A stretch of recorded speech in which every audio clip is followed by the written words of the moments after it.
Hi, hello everyone. Today let's discuss the biography of the Elizabethan period writer Edmund Spenser.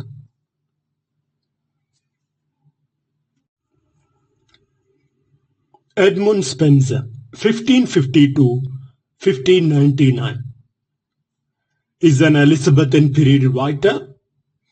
He is called the poet's poet due to his profound impact on later writers. He was born around 1552 in London, England, into a modestly connected family.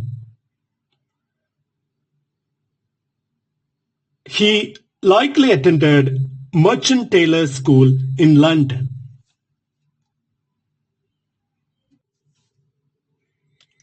He studied at Pembroke College, Cambridge, earning a BA in 1573 and an MA in 1576. He inspired major poets including John Milton, John Keats, Percy Bysshe Shelley, and Alfred Lord Tennyson.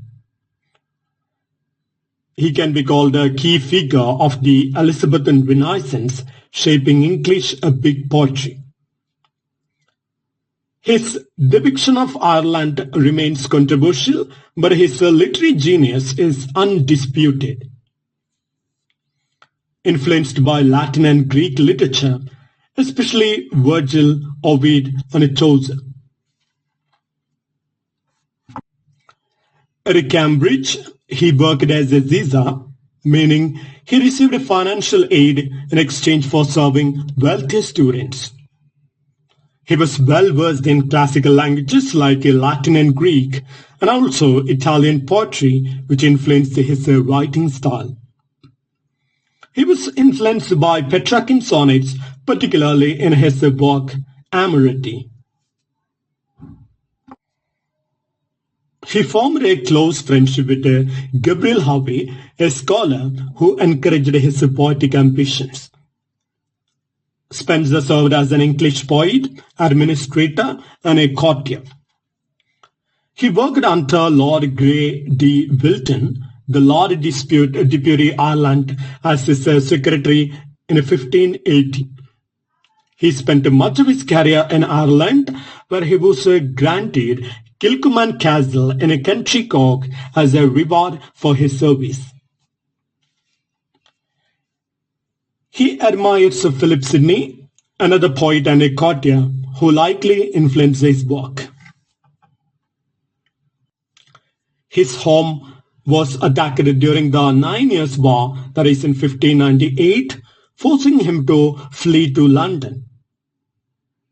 He died in 1599 in London, possibly in poverty, and was buried in Poets' Corner, Westminster Abbey.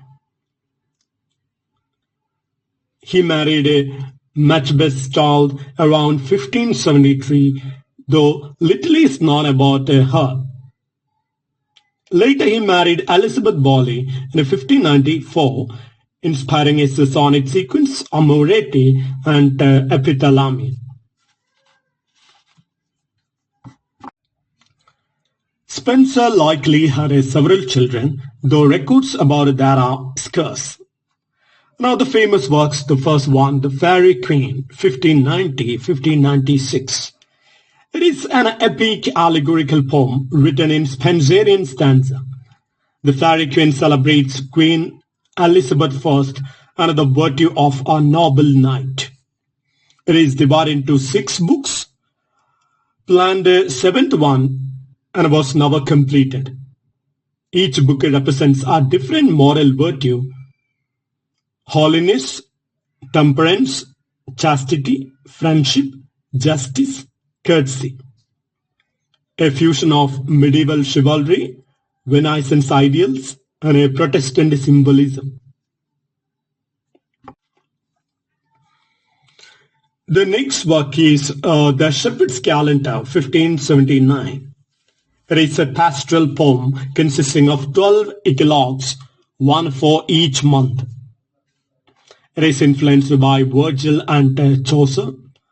It is considered the first major work of Spenser's literary career.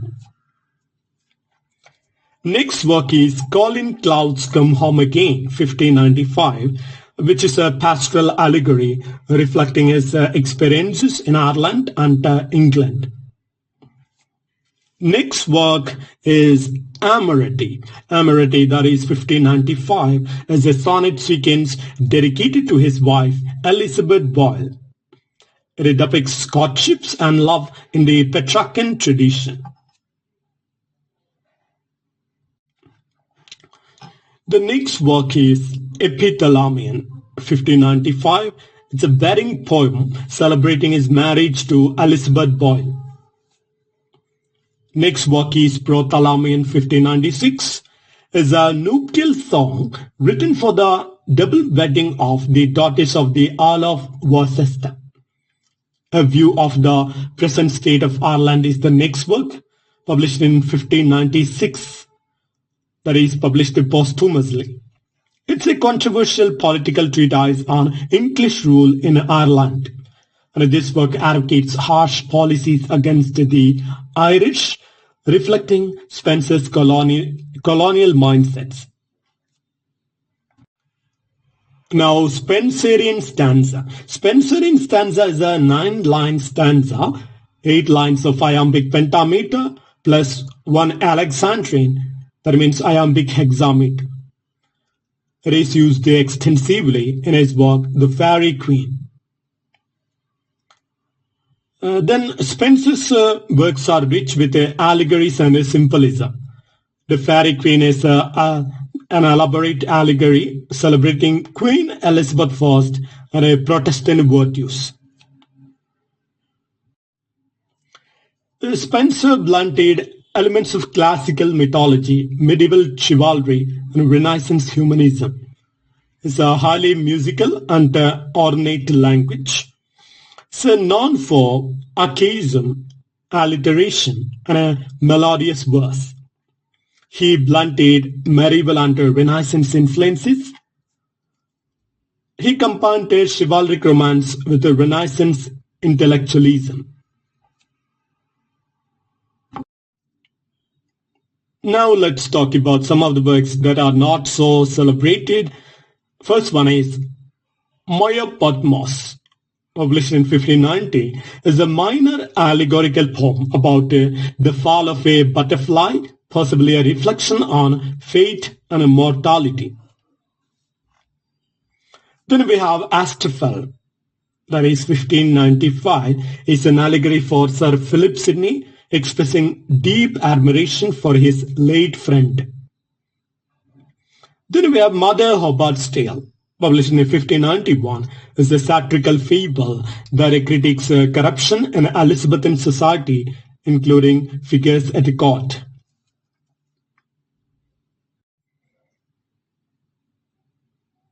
John Milton called Spenser a major influence on his own work, Paradise Lost. T.S. Eliot acknowledged Spenser's rich poetic language, though he criticized his archaic diction. The Spenserian stanza was later adopted by Lord Byron in his work Childe Harold's Pilgrimage.